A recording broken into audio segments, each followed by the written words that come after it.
We have no idea what threats are out there. We can't do this alone. We need you.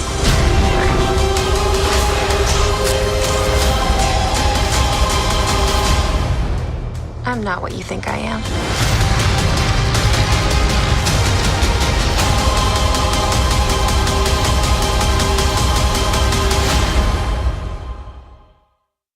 Apparently, Captain Marvel takes place in the 90s, but before we get into the 90s era, we are witness to Captain Marvel having flashbacks of her past, and she can't quite make out what they mean.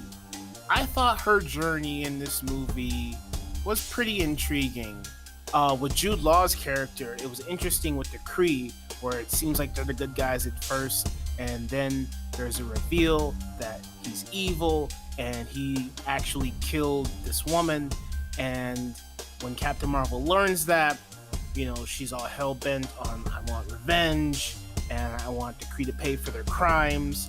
That inner struggle with her being lied to and discovering the truth, that was a good narrative in the story. I like how they flipped the script when you think one person's good and they're really evil.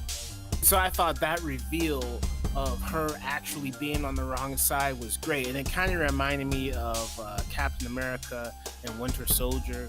There are lots of moments in this movie where they showed Captain Marvel from her past. There was one funny scene where one of the leaders of the Skrulls was looking through her memories and he was giving a narration. He's saying lines like, "Oh, that's not what I want. Oh, go back." I thought it was kind of funny at first. Would you like to know what you really are? And yeah, it's giving us exposition as to who Captain Marvel is, and it may seem a little odd, but then when you look at it in the context of the story, Skrulls people here, they want to extract information from her, and we think it's for evil, but then they do the twist where it's actually they're good, and Ben Mendelsohn's Skrull character just wants to get his family, which is a nice twist. I would say that the most entertaining factor of this movie for me are the villains. I was more interested in the Skrulls and their story. I thought that was more effective with the twist of like, yeah, they're villains, and wait, no, they're good guys. And then you're thinking as they're spitting this information to Captain Marvel, you're thinking, oh, maybe they're lying. I don't know. Maybe they're gonna do a switch flip again.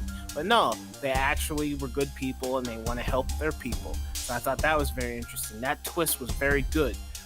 A couple negative things I can say about this is it feels to me CGI on Samuel L. Jackson's face. You're looking at it and you're saying to yourself, yeah, it was pretty good, it looks good, but then at the same time it feels weird because you know that it's CGI. And I think they did the same thing with Agent Coulson.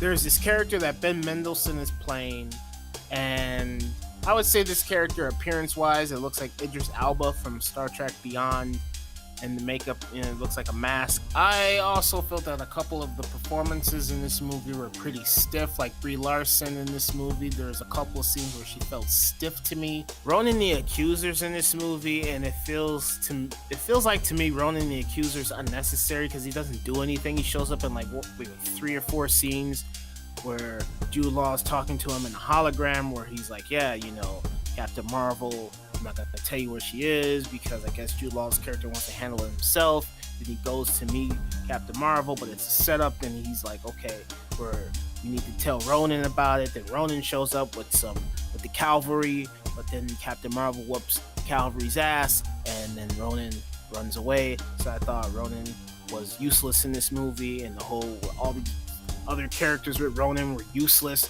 And then they have this guy who was in Guardians, and now he's in this, and he's a Kree member. And I thought that was kind of interesting, but it is useless. They didn't do anything with that.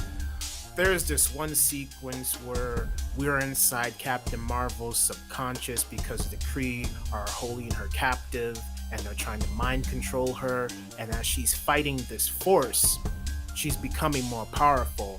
And I thought this sequence here spoke a universal message where human beings, you know, we fall down and we have to learn to pick ourselves up. But it did take me out of the movie a little bit because all of these actors are looking directly into the camera, and there's this one little girl here who looks pissed off, and it made me laugh. So it took me out of the movie a little bit, but I thought that it connected with Captain Marvel and her flashbacks of her falling down and then picking herself back up. It was a universal message, and I thought it was very powerful.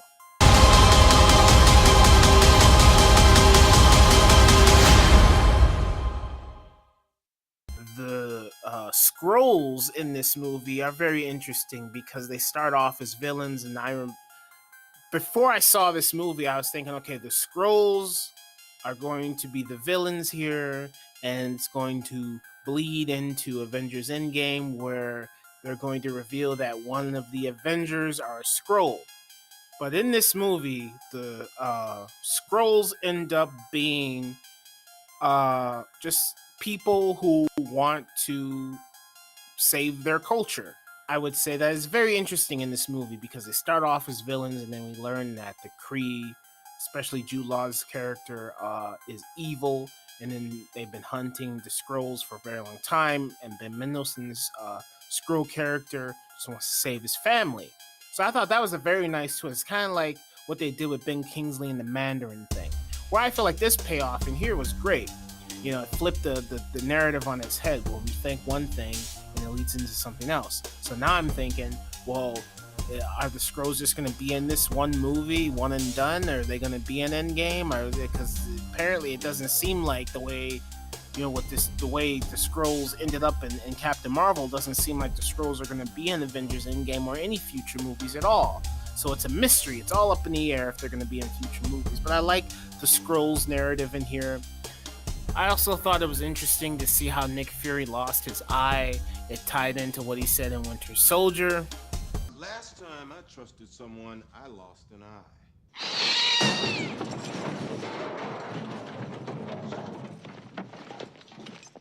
Oh, you bastards! Why are you torturing me like this? Why? He trusted that cat. He's like obsessed with this cat throughout the entire movie. So it's not a major epic thing, but then they kind of play it as an epic thing when we have Agent Coulson saying to Nick Fury, hey, I heard you lost your eye by not wanting to give up information, and they tortured you. And he's like, I'm not going to deny or confirm that information. So I liked the way that they did it. I thought it was fine. You know, in my mind, I thought it was going to be something epic, but the way they did it was cool.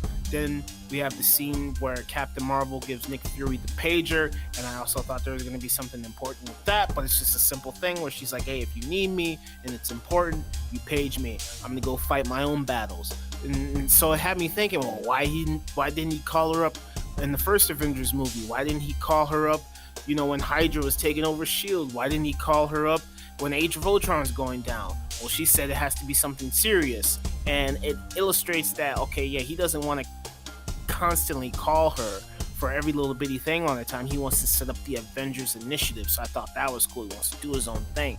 And then when we see him in Infinity War, Tony Stark's already missing, and the Avengers are disbanded, and everyone's disappearing. So now is the time to call Captain Marvel, and they show a scene from Endgame where Captain Marvel shows up, so it'd be cool to see her in this movie, Endgame. I would say that Captain Marvel is a movie that, hey, if you're a huge Marvel fan, watch this movie because, hey, Marvel movies are like a television series. You get the next installment and an entry in the next chapter that leads into the next chapter and so on. My verdict for this movie, I like it. I like the movie. I just feel that there are so many story elements in here with the Kree and the Skrulls, and then trying to tie in to Avengers Endgame with the pager, and then trying to explain how Nick Fury lost his eye, and then having the inner struggle with Captain Marvel and these twists.